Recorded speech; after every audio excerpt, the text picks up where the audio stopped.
ধর এখানে মাংস গরম করছি, এখানে রুটি আছে না, রুটি দিয়ে মাংস দিয়ে খেয়ে নে। রুটি মাংস, আচ্ছা দাও।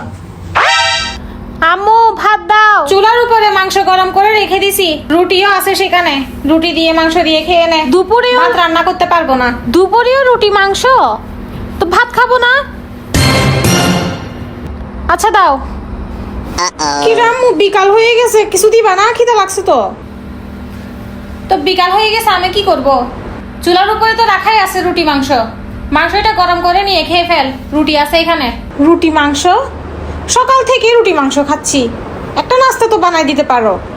তোর বাপের তো এখানে রাজত্ব আছে, সেজন্য একবারে 3 বেলা 4 বেলা তোদেরকে নতুন নতুন রেসিপি করে করে খাওয়াবো, নাস্তা বানাই বানাই খাওয়াবো। হ্যাঁ, রুটি মাংস খা।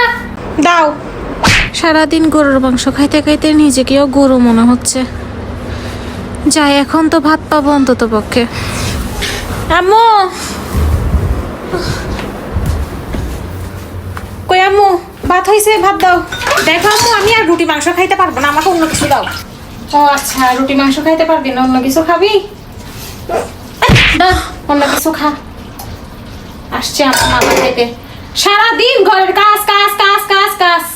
হ্যাঁ, রুটি মাংস না খেলে নিজে রান্না করে খা। রাজার পুত এগুলা, রাজার ঝি।